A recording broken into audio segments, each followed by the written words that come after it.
Hey everyone, Jake Lloyd-Bacon here. Along with Paul Bianchi. And Alexandra Hoy.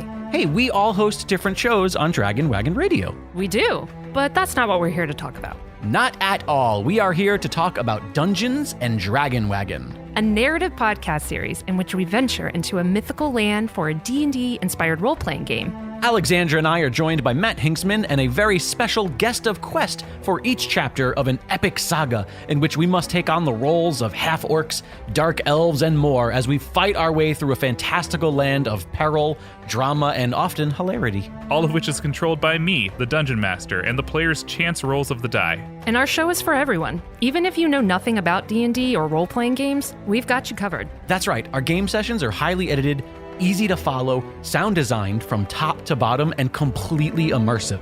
Yeah, our episodes sound more like a well-produced radio drama than an RPG show. So what are you waiting for? Join the adventure on Dungeons and Dragon Wagon at dndwpod.com or wherever you find great podcasts. It's the greatest mystery in literary history. A divisive question with highly contested answers. Who was the writer behind the pen name William Shakespeare? Welcome to Don't Quill the Messenger.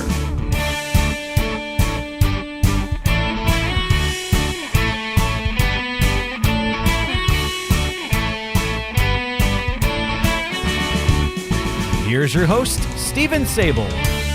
Welcome back, fellow Quillers, to another exciting episode of your favorite Shakespeare Authorship Mystery podcast. Before I introduce my guest for today's episode, I did want to share with everybody who's listening, there's a lot going on in the world of the Shakespeare Authorship Mystery. A lot happening on both coasts and throughout the world, including the growing listenership of this Quiller Nation. Want you to know that if you'd like to stay in touch with what is happening, you should visit our Patreon page. The Patreon page is not just a page for patrons of the show, it's also a page for listeners. And you can find posts there about coming episodes, past episodes, bonus features, and including links to the work of some of my guests, their websites, their research work, papers they may have written or published, links to books that they have published that you might want to add to your library. So be sure to go to the Patreon page for the show, and you'll be able to stay tuned in to all of that information that will be appearing there regularly. How do you find the Patreon page? Well, go to don'tquillthepodcast.com, and there's a cool little Patreon red button right there on the homepage. You click on that, it'll take you right to the Patreon page. Or you can find us on patreon.com by just typing in Don't Quill the Messenger. So there it is. It's really easy to do, and it's a great way to stay informed about all things Quiller in nature. My guest today returns for a second episode with us. He was here quite some time ago, but he has a lot of new stuff happening, so we've invited him to come back. His name is Michael Dudley. He began with a Bachelor of Fine Arts in Theater from the University of Victoria, but has since gone on to obtain dual master's degrees, one in city planning from the University of Manitoba and one in library and information studies from the University of Alberta. And he is a librarian still at the university. Which university, Michael? Are you University of Winnipeg. Winnipeg. Very good. So he's the librarian there. And a lot of his work, some of you will remember, has to do with the way we assimilate and use information. He's better at talking about it than I am, but his background gives him a very different and particular insight into the Shakespeare authorship mystery because his studies are concerned with epistemology. I know that's a big word for some of us, including me. Epistemology, which he'll help explain some of the work that he's been doing. You may be familiar with a piece that he published in the recent Oxfordian called Stratfordian Epistemology and the Ethics of Belief. He also recently delivered a presentation on that topic. And has been working on convincing the Library of Congress to change the way they categorize books about Shakespeare of Stratford and Shakespeare, the author, as well as authorship studies publications. And he'll be sharing some details about that for us as well. And I believe he also has an exciting book announcement to make. Welcome back, Michael. It's great to have you. Thank you very much, Stephen. It's great to be back. Tell me about this latest work for those who haven't picked up a copy of the Oxfordian and haven't quite read the work. Tell us a little bit about that to begin with, and how that's different from the last time we had you as a guest. Right. It is. When I was working on it, it did feel kind of like a sequel, because back in 2019, I had published a chapter in a book called Teaching and Learning Practices for Academic Freedom. And the chapter was called With Swinish Phrase Soiling Their Edition. And it was about how Stratfordians use marginalizing rhetoric and really poor scholarly practices using a framework of epistemic virtue to demonstrate that the rhetoric and the scholarly practices that are common in the debate really fall outside the parameters of epistemic norms. Then before this chapter was published, actually, there was an article that I came across on the web by a philosopher named Francisco Meja Uribe, if I'm pronouncing that correctly, called Believing Without Evidence is Always Morally Wrong. And immediately my antennas were alerted to this, and the article was about British philosopher and mathematician William Kingdon Clifford, who had published an article in 1877 called The Ethics of Belief. And in it, he wrote that it is always wrong everywhere and for anyone to believe anything without sufficient evidence. So this immediately struck me as a really fertile ground to look at the authorship question. And so I emailed Gary Goldstein, so this is May 2019, and said, this would be a really great topic for an article in the Oxfordian. But I was quite busy with other projects at the time, like I was still doing corrections on this book chapter that I just mentioned. And so it was on the back burner for quite a while. And then in early 2020, like basically with the start of the pandemic, I had room on my plate, and I told Gary I'd like to write the paper. And so I began to look into Clifford and his article, and then the really fascinating debate that emerged in the late 1870s, into the 1880s and 90s and beyond. And to this day, there is a really rich literature on ethical belief. So what he was arguing in this paper, it was actually a speech given to the Metaphysical Society in 1876. The Metaphysical Society was a really big deal. It was a debating society. T.H. Huxley was a member. Future prime ministers Arthur Balfour, William Gladstone, Alfred Lord Tennyson were all members. So Clifford was in really heady company, and he was actually the youngest member of the Metaphysical Society. And the society debated moral foundations in an increasingly secular technological society, losing a touch with traditional faith and sort of debating where modern society should be between faith and secularism. And Clifford was very much an atheist and arguing against religious faith. He believed that it was morally wrong to believe in anything without sufficient evidence.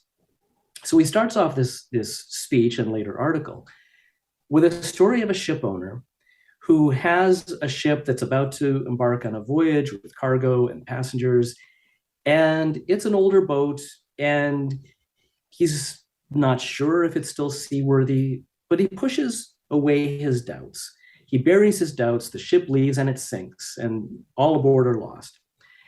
And so Clifford says that he was morally culpable because he failed in his duty to inquire. And that's his main message for all of us, that we have a duty to inquire about all of our beliefs. And, for many different reasons, that he said that if we are credulous about something, then it will lead us to be credulous about other things. And if it's a seemingly insignificant belief, even so, if it's a private thought, even so, it leaves us open to believing in false things. That our inquiries should always be based on an honest search for truth and not cherry picking our evidence. But if we then gather beliefs that we choose to believe in, right? So not based on evidence, but I choose to believe in this thing, others may call upon us to help guide their beliefs. And so our beliefs are never fully our own. And what was interesting with Francisco Uribe's op-ed in May 2019 is that, it seemed a bit of a stretch in the 1870s to be saying that that our private beliefs are an ethical, moral matter that can affect other people. But now, in an age of social media where we can share our thoughts immediately and influence other people, Clifford's warning is really significant. That is very interesting. Imagine if he could look now upon what society has become and the way that information and technology has changed the face of society. That same group of men, that same metaphysical association, what was it, Metaphysical Society? Those guys would have their heads would be exploding right now if they were to look at where we are and what we're doing. But I love the fact that Clifford sounds like he's sort of this great grandfather of the keep asking questions slogan that we use so often here on this program. Oh, absolutely. Yeah. And, the debate that ensued, following that is, well, do we really need to question every one of our beliefs? Can't we rely on the testimony of other people? And he did concede that in the essay, but we had to be sure that those people had done their due diligence to inquire. There were a lot of responses, but the one that really landed took 20 years, and that was American philosopher William James. And he wrote an essay called The Will to Believe, where he responded that there are occasions where it is permissible to believe without evidence. And James was a religious man, and he wanted to be able to defend faith. And he said that we can believe without evidence if we can meet three conditions: that the matter is a momentous one, that it's not just an insignificant thing, that the choice before us to believe in something is a live one, we're willing to act upon that belief, and also that it would have to be a forced choice, that we don't really have time to gather more evidence. That if you can meet these three conditions, then it would be permissible to believe without doing all of that inquiry and evidence gathering. And so there's been this back and forth then through the 20th and into 21st century about the ethics of belief. So I was really excited by this and its potential to illustrate what I was calling the Stratfordian epistemology. And the other thing that really led me to do this was that Paul Edmondson and Sir Stanley Wells kind of threw the glove down by saying in Shakespeare Bites Back, they wrote, "Fictions we might choose to tell ourselves about the past become no less valid than interpretations constructed through empirical evidence, such as documents and material remains. Ultimately, this is a deeply moral point. A denial of evidence amounts to a lie about the past.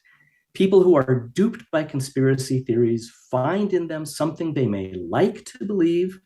It may be enticing to believe in stolen documents, secret codes, buried treasure, and illegitimate children of Elizabeth I, but the belief itself doesn't make the fantasy true." And I thought this was fascinating because every one of those points are key elements in the philosophy of the ethics of belief. And I highly doubt Edmondson and Wells are actually familiar with the ethics of belief, but they were making an ethical taking an ethical perspective on the authorship debate. That's kind of like, thought, knock, pot. This is kettle calling. This is your wake up call, kettle. Hi, kettle. Hi, pot. Right. Nice to talk to you. I mean, kidding. Seriously, that's where they went. I mean, that blows my mind. And I guess that's part of what we see a lot in the world today on both sides of many issues, where the one side accuses the other of the crime they themselves are so guilty of committing as a, sort of a subterfuge tactic in order to avoid their own responsibility, right? Projection, yeah. And, when I articulated in this paper what I'm calling the Stratfordian belief system, I actually took that very perspective that it is very generalizable. This is a paradigmatic case that illustrates in many different contexts of polarization, how partisans on both one or both sides of a debate may entrench themselves in belief systems. So I thought that this paper just got more and more exciting as I was writing it. That's fantastic. And I think it's interesting too, you mentioned William James, and you said that the title of his work was Will to Believe. And isn't that ironic? And doesn't that tie in so nicely to our particular theme, right? And that's almost like you could lift that as a title for a book or something on this topic, Oh, yeah. Right. Absolutely. Because what the debate is between Clifford and James is that can we believe in things for what's known as non-epistemic reasons? So, the belief makes us feel better, right? So as I said in my presentation to the Shakespeare Authorship Fellowship a year ago, that I choose to believe in an afterlife. I can't prove it. There's no evidence for it, but it makes me feel better. It's comforting. That is a non-epistemic belief. And, that's fine. It's a lot of people have that belief. But when it comes to something, related to history and historiography, where we should expect to find documentary evidence for something, that it's simply unacceptable and inappropriate to base our inquiry around beliefs, and what these are called in epistemology fideistic beliefs that are based on faith, right? And the Stratfordian case really is built primarily on faith. Is fideistic, so would that be a derivative? Is that similar to, I love the etymology of words. And so fideistic, would that be connected in any way to the word like fiduciary? Like you have a duty or no? I'm not sure. I think it's more fidelity. Like Semper Fi, the Marine thing. Okay, sure. Okay, sure. That makes sense. Sure. So to have faithful belief in something, right? And so therefore, again, there's that word, faith. And yes, of course, as you mentioned, there are billions of people on the planet who believe in an afterlife, who have faith in an all-powerful creator of some version or another without actual evidence. But one of the things that I think has become very popular over the last several decades, especially because technology and media are what they are, and I have to admit, I'm one of these, voracious consumers of documentaries on history, and including those that seek to prove stories from biblical teaching or from religious texts or documents. Right. And I find those to be very fascinating, especially when they are corroborative of the age-old tales that we've heard, including, so many cultures have a flood story. And then you find evidence throughout the planet that there have been great floods at certain places and in certain times that were at that time in history, civilization changing, which would amount to what could be considered by the writers at that time a global disaster, right? Right. And so, yeah, in historiography, historians talk about that we can account for our beliefs in history based on physical artifacts in the real world. And then when we look at the texts, do we have two different authors talking about the same event, corroborating each other? Do these authors talk about each other's methods? And then we drill down, we look internally into the documents for what we can gain about the reliability of those texts. And with the Stratford Shakespeare theory, the Stratfordian theory, there really isn't any of that. The contemporary comments about Shakespeare are all of a disembodied author. There's no contemporary confirmation linking Shakespeare to the plays. We do have the physical evidence in the monument in the church in Stratford upon Avon. That's one physical thing, and then we have the artifacts, the first folio. One of the fascinating things I read in historiography is that historians don't really study the past; they study present phenomenon of things that exist now, such texts and monuments and artifacts, and then we try to construct a narrative that can best explain what we are seeing now in these texts. That makes so much sense. And, suddenly in my mind, I'm seeing, an Egyptologist, poring over a mummy that they've just pulled out of a crypt somewhere and thinking, of course, they're not studying the past, they're studying the present. They're studying the present condition of this mummified human being who lived in the past and trying to decipher what type of past that human being lived through based on the evidence they have before them right now in present day.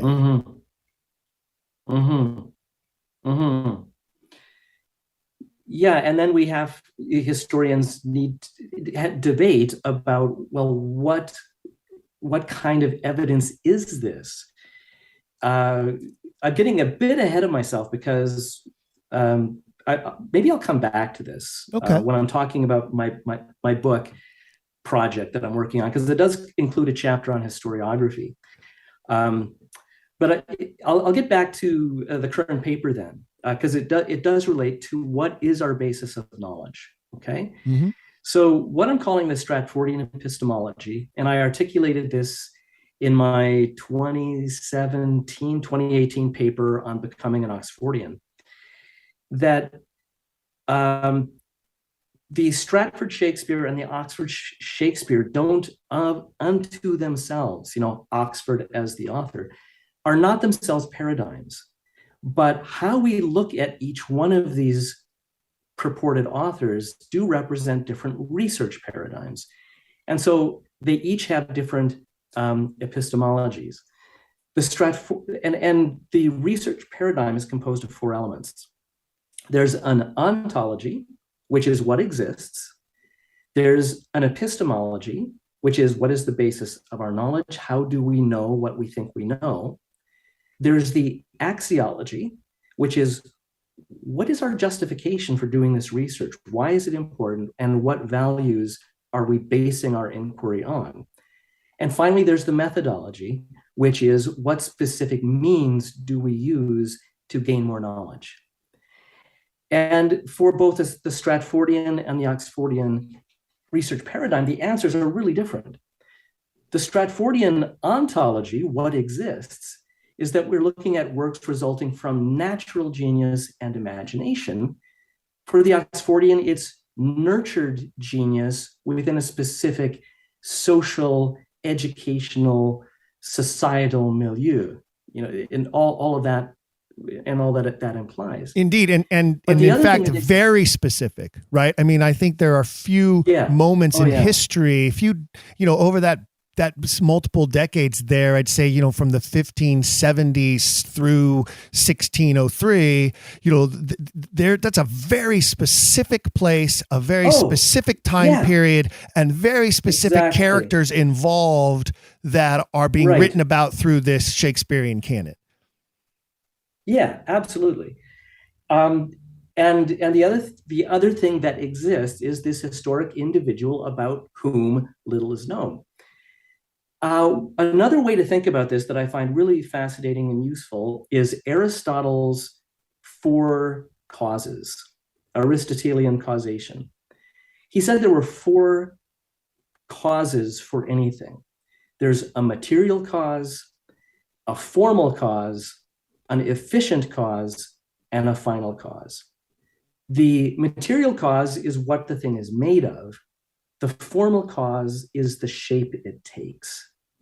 Now, the efficient cause is something, has an effect on something else. I hit a hammer on a nail, the nail goes in. That's an efficient cause. And the final cause is a teleology, like what is the purpose? What is it aiming for in a desired state in the future, right? Okay. So I'm not paying attention to those 2, but the Stratfordian Shakespeare is entirely a material. They're looking at material causation. It is innate genius, natural imagination. There's nothing there to get a handle on it. It explains everything and nothing. Well, to follow along your line there of Greek philosophers, to them, Shakespeare of Stratford is the Platonian author, right? He is the perfect author, right? He's what Plato would say, it's Plato's chair, right? He's Plato's chair to them. That's a good way to put it.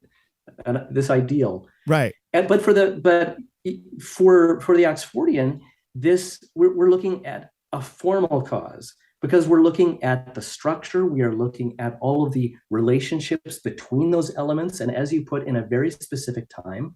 So the system of wards, the aristocratic society, Oxford's visit to Italy, Italian culture, Commedia dell'arte, all of these elements come together in a specific time to give shape to Shakespeare. And it couldn't have happened any other place or time. And so between this material causation and the formal one, what is it? What implications does that have for research? Well, 20th century philosopher Karl Popper said that for any theory, we need to prove it false first. We don't seek to prove something true. A theory needs to be falsifiable. Well, natural genius and imagination are completely unfalsifiable. There's no way that we can ever disprove that. So Karl Popper would say, then that's not really a theory that deserves any attention. But with all of these structures in the Oxfordian theory, we have so much that we can investigate there. So that's just the first element then. This is the ontology. What is our basis of knowledge? What is the epistemology? Well, the Stratfordian says that we have biographical documents, but there's no literary relevance to any of them. The works themselves can offer no knowledge of the author's life because he didn't put himself into the works. And then we need then to rely heavily on traditions of previous biographers. So we can't get any knowledge from the documents. We can't get any internal knowledge from the plays and poems. So we're relying on traditions. Then we come to the justification, our values. For the Stratfordian, the author's identity is a sacred certainty beyond questioning, and it must be defended against skeptics like ourselves who are anti-Shakespearean. And the Stratfordians are themselves the only reliable experts, while we are unworthy of engagement. Yes, of course. It's true. That's how they feel, though. Mm-hmm. And as a result, what are we left with for methods? and they admit this in their work. Let us imagine, right? It's that the biographer must use their imagination owing to a lack of documentary evidence, but layered with literary criticism. So what stood out for me then from all of this is that when you look at it in terms of a research paradigm, it is almost entirely based on different layers of belief. So next in my paper, I set out what is the Stratfordian belief system. There is a propositional belief that William Shakespeare was the author of Shakespeare. And of course, I'm even fudging here because they would just say Shakespeare was Shakespeare. Right. They don't see any distinction between the signifier Shakespeare and the signified, the individual. But then they have a second order belief about that belief that it is a certainty beyond doubt and beyond questioning. These beliefs are then supported by these explanatory beliefs, such as the miracle of genius, the lost years, that key documentary evidence like the inventory of books in his will must be now lost. Again, none of these are falsifiable. They're all based on faith. But this then leads to this reflexive belief about the believers themselves, that Stratfordians are authoritative and cannot be questioned about the proposition, which leads to an ethical belief about doubters like ourselves, that we're not just factually incorrect, but immoral.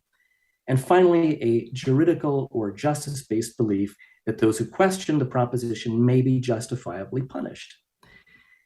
So when I articulated this is what struck me is that it is generalizable to many of the polarizing debates that we're seeing, especially online, is that partisans start out with a proposition that they believe that it's true and beyond questioning. They've got some faith-based suppositions that support it.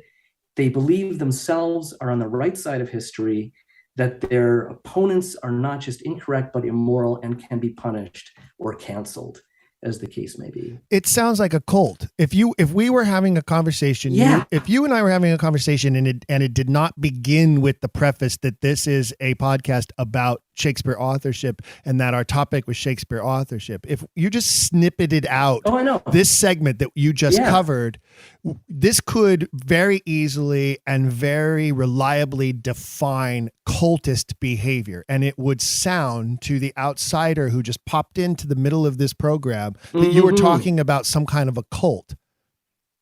Right. Yeah, absolutely. Thank you for pointing that out. And getting back to Clifford, this quote really struck me as well from his paper.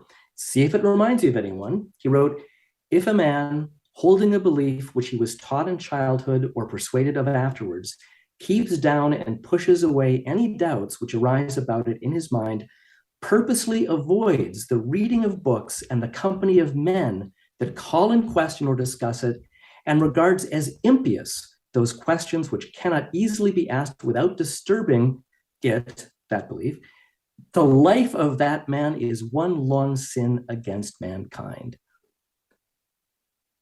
That's incredible. I know. It describes Stratfordians. It describes people I know, and it's frightening me right now because I know people like this. I mean, I think everybody listening, all the listeners right now are going, "Oh my word, I know somebody exactly like that." I love also the use of the word impious.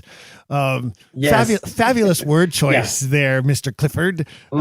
He obviously was quite the eloquent writer, but it's so true.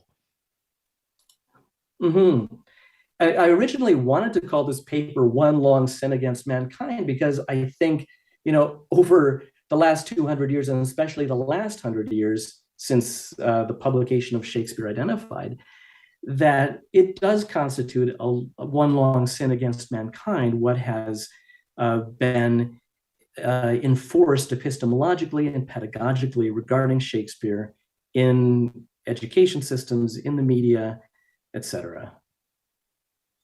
I agree. And, one of the things I think it's an interesting time right now. It's a wonderful time to be a post-Stratfordian because people are becoming more and more intrigued with this topic and are, even if they're just dabbling in it on the surface, are starting to ask questions that weren't asked 10, 20 years ago in the places where this pedagogy has been able to contain its grip on the mindset of those who have continuously been force-fed the lie. And I think it's interesting that we look around us societally, and because of things like social media and because of the media conglomerates and the big tech and the way that we are seeing different organizations and companies, basically all information is marketing now. And I think people are waking up to that and realizing that everything you receive is actually someone trying to push their narrative upon you. And I think the more we wake up to that and realize that, the more we start to question things like Shakespeare as Shakespeare and other areas of our lives where we weren't allowed to or weren't prompted to ask these kinds of questions, because as we look around, we realize everyone has a motive. There's no such thing as news anymore. It's all propaganda now. And so I think what we look at in this debate is the propaganda of the Stratfordians and the Inquisition. I'd call it the Stratfordian Inquisition that has been inflicted upon those of us who dared question their God. It's very interesting to see that shifting mindset right now. Well, I think as that original article by that philosopher was pointing out, in an age of social media, I think Stratfordians really need to be careful about how their rhetoric, how their online behavior is worsening the problem. Because, if you get any of the, the Oxford folks posting things, it's very vituperative. It's not anyway a reasonable debate, and with so much unreason, so much anger in the online environment, it would really be great if we could have a reasonable conversation about what ought to be an empirical, historiographic rather, conversation. Oh, I agree with that, and you're right. And and it's interesting. I'm probably opening the door here where I shouldn't, but they came after me early on in the life of the podcast, very early in the early episodes, and writing some hateful reviews of the podcast and that kind of thing. But ever since then, they've pretty much left me alone. So I have to say I've been pretty lucky that way. Now, maybe I have a magic talisman, or maybe I just cursed it by saying that right here in this episode. But they don't tend to come after me the way that they have come after so many others. Maybe it's because they see me more as an entertainer than a scholar, and that I say that all the time on this show. That's what I do. You're the scholar. I'm just fortunate enough to be able to have this conversation with you and share it with my listeners. That said, let's shift gears for just a moment, because I know that you have been working sort of on the, I don't want to say on the side, but a separate project that's been near and dear and important to you because of your librarian history and status. I know you've been working with a couple of cohorts on changing the way the Library of Congress name authority handles their files and subject headings. And I know Bill Boyle, who's also been a previous guest of the podcast, is one of your partners in that work, as well as I know Catherine Hodingus has been giving you a lot of assistance with that. And the three of you are sort of the triumvirate that's been pushing this change to happen. Tell us a little bit about that and what the progress of that has been. Yeah, it is kind of funny that both of these articles came out at the same time. I actually, the Ethics of Belief article was supposed to be in last year's Oxfordian, but Gary Goldstein ran out of room, and so it got postponed till the current issue. But over the past year, Bill Boyle, Catherine Hadengase, and myself were all members of the Shakespeare Oxford Fellowship's Data Preservation Committee. And of course, Bill and Catherine work on the SOAR, the Shakespeare Online Authorship Resources database. And they've been adding subject headings and indexing articles and so on for a long time. And so our conversations on the committee over the last couple of years, I had wanted to write a paper like this for a long time.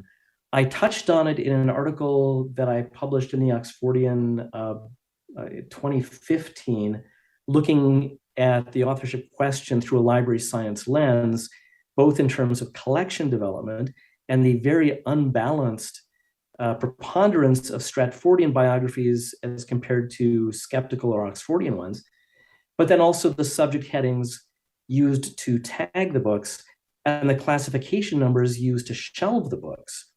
And so I touched on cataloging at the time, and I always wanted to go back to it and really explore it in depth.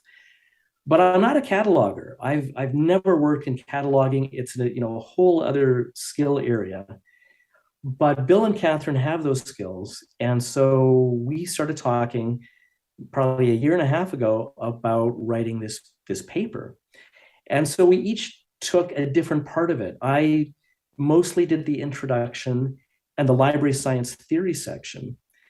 Bill did this amazing investigation into the history of the names Shakespeare, the different spellings of Shakespeare, Shakespeare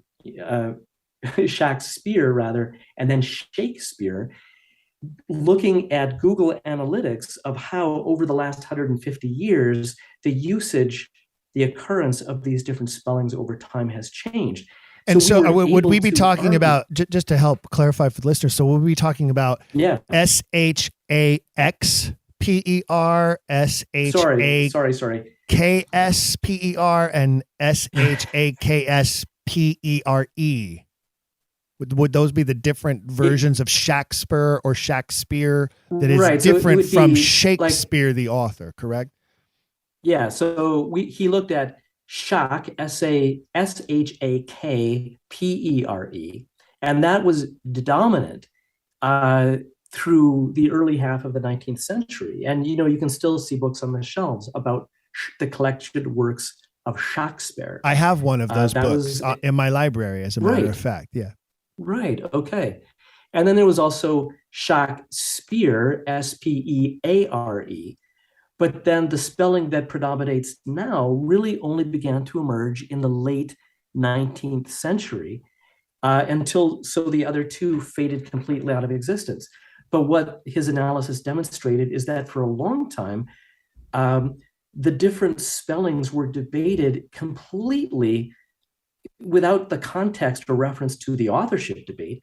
They were trying to find out how the author spelled his name. And for a good chunk of the 19th century, it was accepted that it was Shakespeare.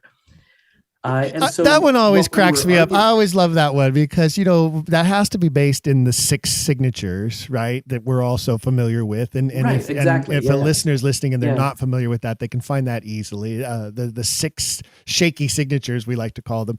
But that had to be based in the fact that those signatures are spelled differently. And that right there should have been like the most giant red flag in history, because no one's ever shared with me any evidence of any other author who didn't know how to spell their own name or who spelled their own name inconsistently. Right. Yeah. And what was interesting is that Bill found evidence of, like Irvin Mattis in 1994, he wrote, "It may not be coincidental that the tax documents in which he is recorded as Shakespeare or Shakespeare are in regard to Privy Council levies where the legal name might be required, legal in quotation marks. Otherwise, it appears that he had adopted a stage name that would become his pen name as well, and that he was known as Shakespeare in the city and Shakespeare in the country." So even divorced from any problem with the authorship debate, some Shakespeare scholars have said that Shakespeare was Shakespeare's pen name. So they admit that it's a pseudonym, even if they believe the pseudonym was created by their guy. Exactly. Yeah. So we then argue on the basis of that the current subject heading in the Library of Congress name authorities is Shakespeare William 1564 to 1616. And so all books related to the authorship question are given the same subject heading that any other book about Shakespeare is, with really ridiculous results. So that a book like The Monument, which has nothing to do with Will Shakespeare, is given the Shakespeare William heading. Richard Rowe's Shakespeare Guide to Italy, again, saying that whoever the author was, and because the author clearly went to Italy, and we know that Shakespeare didn't, that Shakespeare couldn't have been the author, is still assigned a heading Shakespeare William 1564 to 1616. So it's really misleading. It misrepresents the content of the books, we argued. And so what we were proposing is that, and Catherine did this amazing history of how the Library of Congress and the American Library Association have developed headings over the past, since the 1870s, I think, 1880s, different variants on the Shakespeare name. And so we were saying that we need to differentiate. We need to have a name authority file for any book that deals with the Stratford man explicitly would have Shakespeare William 1564 to 1616. Anything that deals with Shakespeare, the author, whomever he was, or Oxford, or Bacon, or Marlowe, would have Shakespeare William, no dates, okay? So regardless of what search term you put in, you would still land on this book about Shakespeare. Oh, I'm so glad that you pointed that out, because that was going to be my next question. And I was actually going to sort of play devil's advocate there and say some might argue that having all of these authorship books under that heading might lead people to discover those books that they otherwise might not discover. But you clarified there that you would still find the same lists just under these two different headings, and it would help differentiate whether you were going into the biography of the country bumpkin or you were going into study of the author known as Shakespeare. Yeah, so like Charlton Ogburn Jr.'s Mysterious William Shakespeare would have both the Shakespeare William 1564 to 1616 heading and the Shakespeare William and the, Oxford Edward de Vere heading as well. Then we also suggested that there should be a heading for Shakespeare authorship question. So any book that talks about the debate would have the heading. And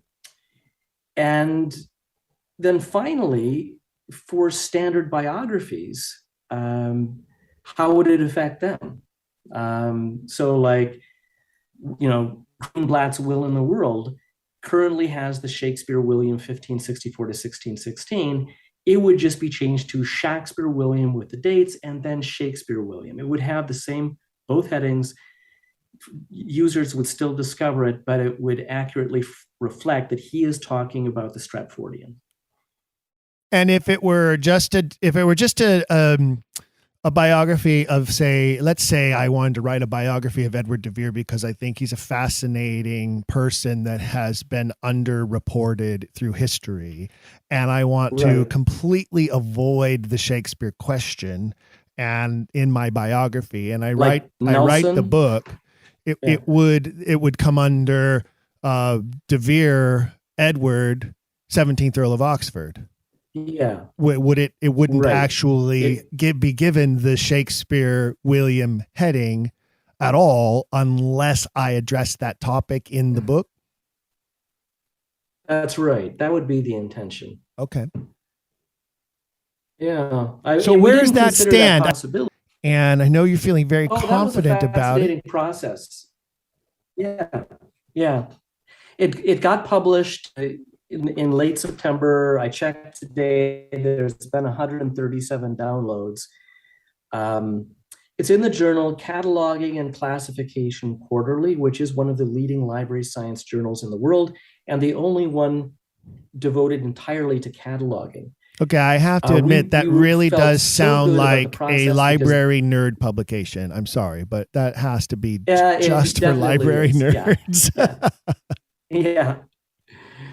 Yeah. So the editor was very enthusiastic. One of the peer reviewers, right, the anonymous peer reviewers, was almost like a collaborator because they were so informative, pointing out all of these things that we should add to it and correct and refine. Like they really wanted to see this article published. So it was really a positive experience. That's fantastic. And again, I think it just demonstrates that there is movement of this needle. I think that we are seeing movement on the needle across the board in every area where we continue to push and continue to inform and share the details and the truths that we as Oxfordians or even non-Oxfordians who are just post-Stratfordian, we've been able to raise and bring this mystery to the forefront of the minds of those mystery sleuths who are out there. Yeah. Well, the fact that, this article in a mainstream library science journal, my chapter on Stratfordian rhetoric got published in a mainstream education collection from Emerald Publishing. I think getting this kind of mainstream exposure has been really exciting, but it's also an indication, as you said, that the needle is moving. And we are not a fringe, marginal, gang of tinfoil hat conspiracy theorists. We are serious scholars, and we are making arguments that are gaining traction. Well, you are definitely to be congratulated, because what you did was approach this from a different angle than anyone that I know has ever really approached it before when it comes to rattling the cage of orthodoxy here. And I applaud you for that. And I think that all of us owe a debt of gratitude to you for having the foresight to go, wait a minute, this is an avenue in to really find the chink in their armor and force a wedge in that chink. And I don't know that they have the ability, based on what I can tell, to retort in any way against you and what you're pointing out. In fact, my guess is they probably have taken their age-old approach of ignore and he'll go away. Yeah, I think so. It'll be really interesting to see what traction the cataloging paper gets if the Library of Congress actually adopts this. Because as Bill pointed out in our video presentation to the SOF, that the Library of Congress is the authority on names. And if we can have it established that Shakespeare was an individual, an historic individual who may or may not have been an author, that there is a distinction to be made between this individual and these works, then that will be a huge victory.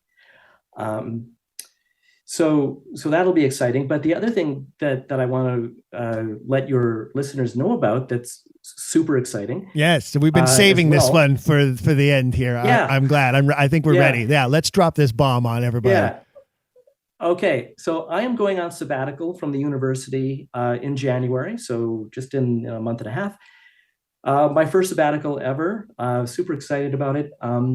What I did is that I've written something like 16 articles, some of them peer-reviewed, some of them chapters, some book review. And I realized that if I put them in a particular order, that they would constitute a coherent argument based on epistemology.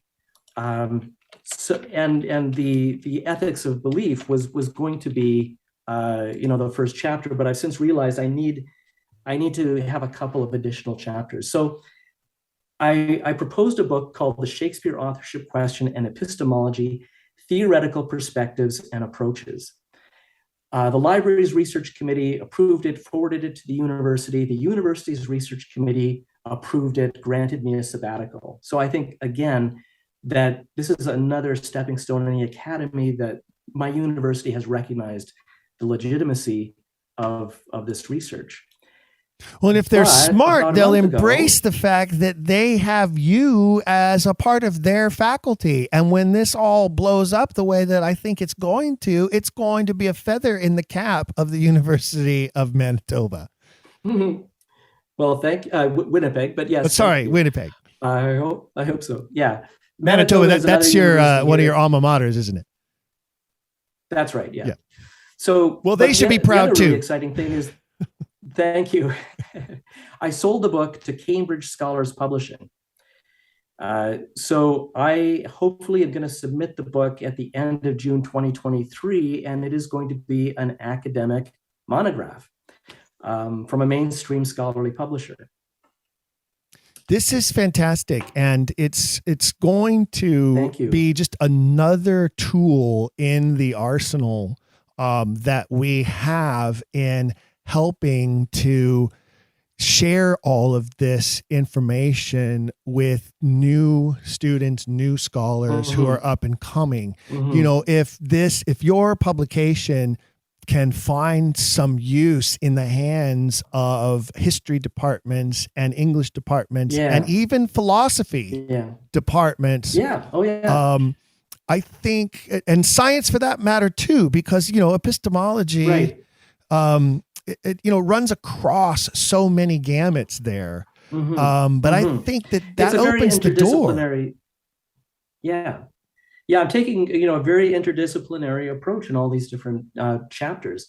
The first chapter is going to be about, knowledge, historiography, and truth, and what are the theoretical perspectives on those things.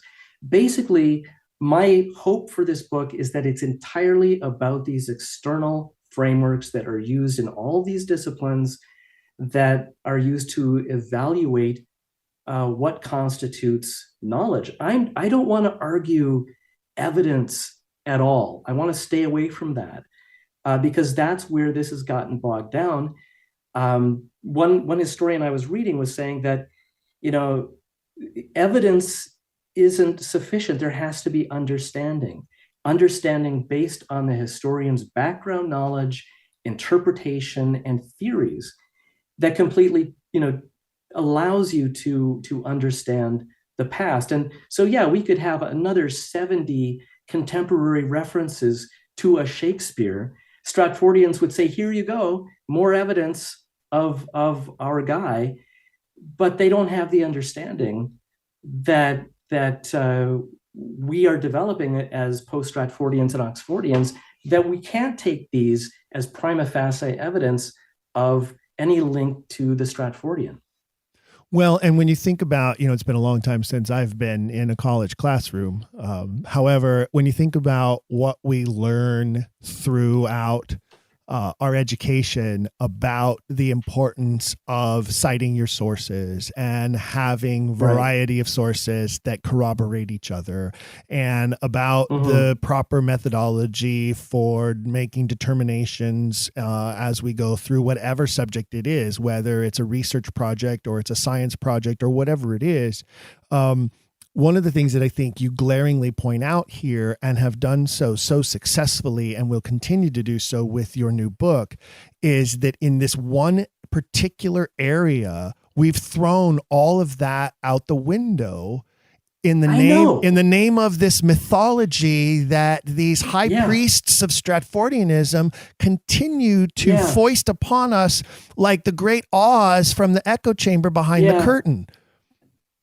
I know it's this fascinating, glaring exception to what in any other field, would these methods, these approaches would they be laughed at because they're so epistemologically unsound. They don't adhere to epistemic norms.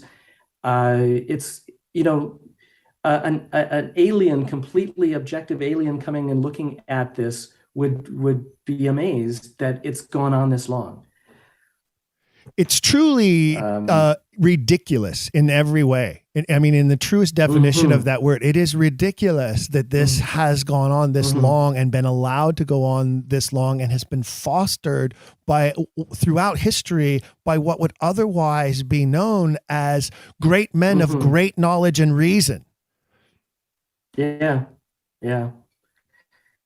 I think that it will. I don't, as you said, I don't think the Stratfordians will have any response to this because it is going to be based on these external theories of knowledge, truth, historiography, and others, rather than internal evidence to the debate. Can I share with you one really fun example of this? Sure, of course. Do we have time? Okay. Of course we do. So, okay. So it's a podcast. We have all the time I want. There you go. Okay, we have as much time as the listeners will give us. How about that? But there are no constraints. Okay. It's not like I have advertisers who are saying, in 30 seconds you have to be doing this commercial, or in 5 minutes the next guy's coming on the air behind you. So as long as the listeners will listen, we have all the time that they'll give us.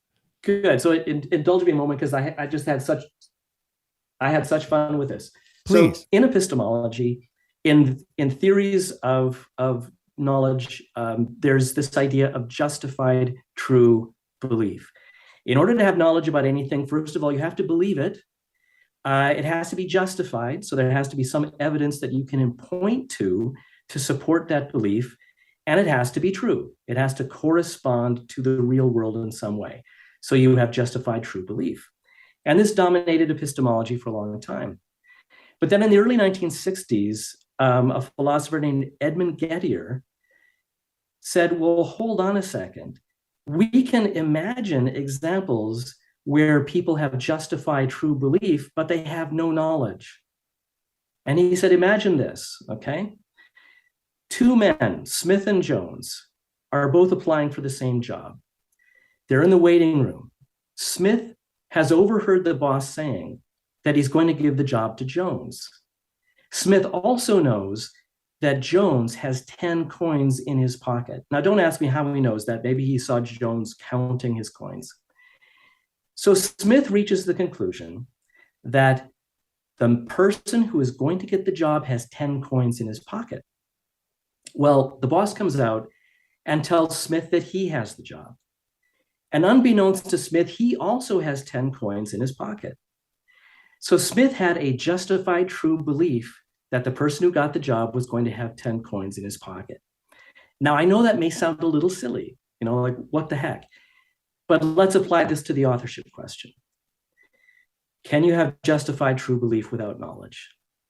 Both Stratfordians and Oxfordians would say that Shakespeare is associated with a geographic location known as Avon. The Stratfordian believes this is the river Avon by Stratford upon Avon. The Oxfordian knows, thanks to Alexander Waugh discovering William Camden's Britannia, the passage about Hampton Court being known as Avon, where Shakespeare's plays were performed for Queen Elizabeth and King James. So Johnson's passage about sweet swan of Avon, what a sight it were to see thee in our waters yet appear, makes a lot more sense, that Avon is referring to Hampton Court. So both the Stratfordian and the Oxfordian have justified true belief that Shakespeare is associated with Avon, but only the Oxfordian has actual knowledge about Shakespeare, we would argue, because the Stratfordian is imagining a different Shakespeare and a different Avon. So that's an example of the kind of fun I'm having with frameworks in epistemology. I love that example, and I'm hoping as you go into your sabbatical in January, and I'm guessing that's for a full year. Is that a 12-month? It's actually only 6 months. Oh, only 6. Well, you have a lot of work to do then, especially because I really do. I pride myself on planting little seeds in the ears of my guests for work that I think they should be doing that I can then just sit back and watch. But I would love to see sort of a list of those examples like that one that you just gave, because I think that would be a very fun little appendix or something at the, giving examples of how your study, your research, and what you're pointing out here, these theoretical perspectives and approaches can be used in a practical, immediate way to demonstrate. I've got a whole table that takes up a whole page comparing the Stratfordian to the Oxfordian paradigm with all of these different frameworks, it fills a whole page of these theories. And I'd love to come back and share them with you. Oh, fantastic. Yeah, I think the listeners would really, really love that. In the meantime, where can we send anyone to find some of your work, some of your papers, information? Is there a website they can go to? Okay. Is there a book they need to purchase? Yeah. This is the time to give your shameless plug. Sure. Okay, so the book was from 2019 is Teaching and Learning Practices for Academic Freedom, edited by Patrick Blessinger and Enakshi Gupta. Oh my God, I hope I got the name right. I hope you can edit that out if I got it wrong. I'm sure that Mr. Gupta will forgive you. I'm sure it won't be the first time somebody may have had a difficulty pronouncing that name. One moment. I hear you clacking away.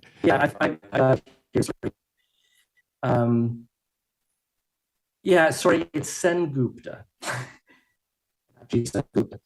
Sorry about that, Enakshi. That's all right. But I've got all of my articles that I've published so far are at the University of Winnipeg's institutional repository WinSpace. So if you just Google WinSpace, WINN space, you'll see then that all of the departments at the University of Winnipeg have communities. Choose the library, you'll see my name, all of my articles are there.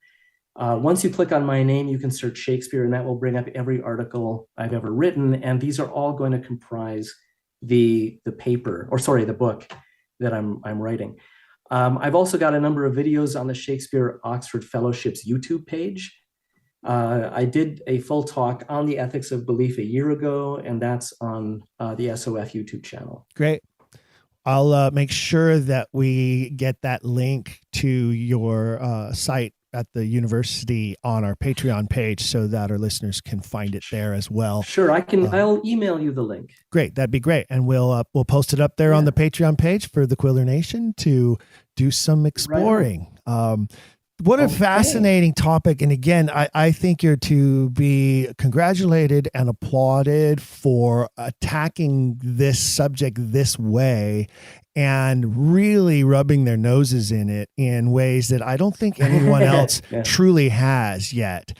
And I'll be curious to see if you get any kind of response at all from people like Edmondson or Wells or Shapiro and, all those, Stratfordian gods on high who have no answer for this. I'm certain they just cannot have an answer for what you're raising here. Mm-hmm. Yeah, I know. It would be great if they would respond. We'll see. But thank you very much, Stephen. Yeah, and congratulations on the sabbatical. That's going to be so much fun, but I know also so much work for you. 6 months is going to go by in a blink of an eye, I'm certain, with this type of challenge. Yeah. Yeah, I'm counting the days. I can't wait. I have been writing down notes for over a year for the different chapters I have to write. I've got so much material already. I don't know if I can do it in 6 months, but we'll see. Do you have a little bit of senioritis starting to kick in as it gets closer and closer to that final day in the office? I'm sorry, what was that word? Senioritis. That's something we referred to as when you have somebody who is getting ready to graduate and they can see that final day of school ahead of them. So are you, do you have a little bit of senioritis because that last day, is it circled in red on your calendar? Yeah, I'm literally counting the days. So it's, I can't wait. Well, that's fantastic. Thank you, Michael, so much for taking the time to share with us all the details of what you've been doing, and the best of all Godspeed to you on your future endeavors. And please check back with us and let us know how things are going in the coming months. I will. Thanks so much, Stephen. This has been a blast. Yeah, absolutely. Always a pleasure. Ladies and gentlemen, Michael Dudley, he is the librarian at the University of Winnipeg, but only for a little short time from now before he goes on his 6-month sabbatical to write this magnificent book. Look for his information on our Patreon page. As I said, we'll put that link up there. And thank you for joining us. We know that there are so many different podcasts out there for you to listen to, and we are thrilled and humbled by the fact that you choose ours every fortnight. So continue to support by going to the Patreon page, where you can find a level of support that best suits your ability to keep us going and keep more of these wonderful episodes coming forward to a podcast download near you. Don't forget, Quiller Nation, you can write to me anytime with your comments and suggestions.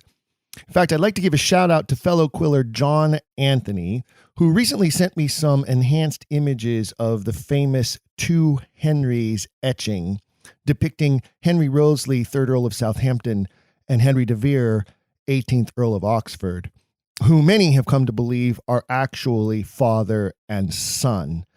John, I think, possibly agrees with that, but he points out, more importantly, that in the work that he's been doing, analyzing the details of the etching, including the coronet in the upper right-hand corner above Southampton's head, which he says clearly points to Southampton as King Henry IX.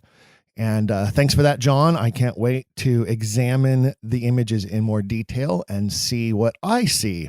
And folks, if you're interested, you can find that image online and do your own sleuthing and see if you can find some letters in that coronet that point out the words Re or Rex, as in king, and the number 9 up there, and see what you find, and write to me and let me know.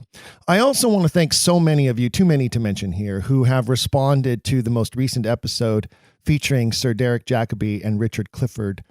To answer a few questions that I have been receiving and that are most common in the emails that have come, first of all, yes, it was awesome. In the truest sense of the word, it was just awesome to be in their presence and discuss our craft together. I have been privileged to have been in the presence of and even worked alongside some famous people in my life before.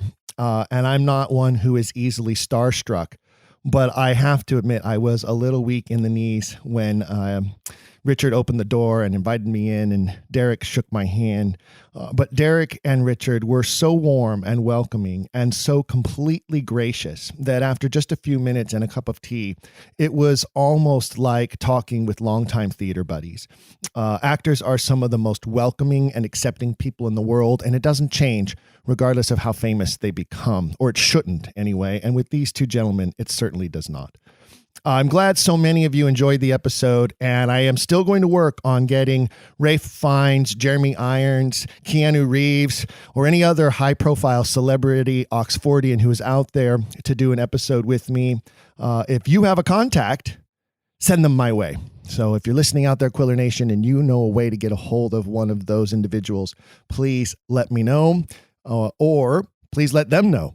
And remember, you just need to send an email to contact@don'tquillthepodcast.com, contact@don'tquillthepodcast.com. If you're wondering, there is no apostrophe in email addresses. So it's don'tquillthepodcast.com with no apostrophe in the word don't.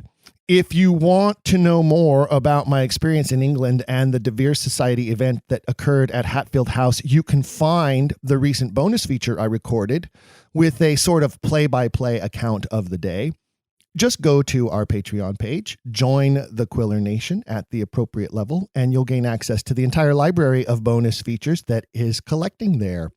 There's some great work there that I'm very proud of, with some guest artists as well involved. So be sure to check out the growing library of bonus features. I'm working now on this month's selection, so prepare for that to be launching before the end of November. Don't forget, there are other benefits to joining the Quiller Nation at various levels, including our Quiller of the Month contest. And here this week, to help announce this month's winner, is our very own producer Jake. Thank you, Stephen, and hello, Quillers. 'Tis I, Jake Lloyd Bacon, here once again with the honor and privilege of telling you who the official Quiller of the Month is for the month of November. If you're not sure what this is, As Stephen alluded to, if you become a patron of a specific tier and higher, you get entries into this monthly contest, the winner of which gets a free item of their choice from the shop. And of course, your name and lights in the annals of history. You will forever be the official Quiller for that month. Listen, it's not quite the Library of Congress, but it's still really important. You know, the history of Don't Quill the Messenger. Also, this is not the sort of thing you can only win once. As long as you are a patron of an appropriate tier that gets entries into the contest, you are eligible. For example, August's Quiller of the Month, Heidi Jansen, still eligible. September's Quiller of the Month, Joan Bray, still eligible. This past month, October's official Quiller of the Month, Annie Fields, still eligible. Annie, who knows? Maybe Annie will pull this one out and have back-to-back Quiller of the Months. It is not up to me. It is up to the fates. It is up to the random wheel of names. Without further ado, let's get all of the eligible Quillers into the wheel and give it a spin. And it is my pleasure to tell you the official Quiller of the Month for the month of November is James Gutierrez. James Gutierrez, I apologize if I am pronouncing your name wrong. I am terrible with names, but congratulations. Keep an eye out on your email. We will send you one as well as a message straight through Patreon so that you know how to claim your winnings. Thanks to everybody who continues to show your support of this program via Patreon. We hope you enjoy the fun little things we offer, like this monthly giveaway. And I will stop yapping. Back to you, Stephen. Let's wrap this up. Thank you, Jake, as always, and congratulations to our winner. I know most of you Quillers know this, but I'd just like to take a moment to say Jake does so much behind the scenes for the Dragon Wagon Radio Network and this show, which is just one of more than a dozen series produced by the network. If you're looking for a new podcast to add to your list, check some out. Check out some of the work that my colleagues at the network are doing. It's fine work they're producing for Dragon Wagon Radio, and you can find all the series at dragonwagonradio.com. As always, we appreciate you adding us to your regular playlist, and we hope you'll share this podcast with others so they too can participate in solving the greatest literary mystery of all time. Until next time, Quiller Nation, say it with me out loud so that people near you can hear you. Keep asking questions. If you've enjoyed today's episode, please leave a rating and review in your podcast player.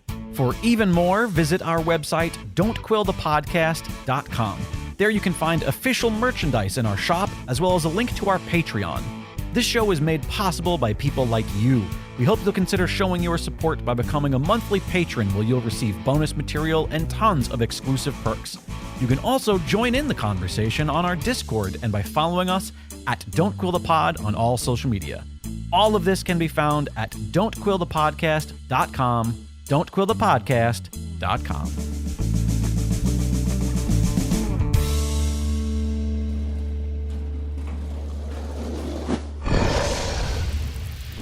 Dragon Wagon.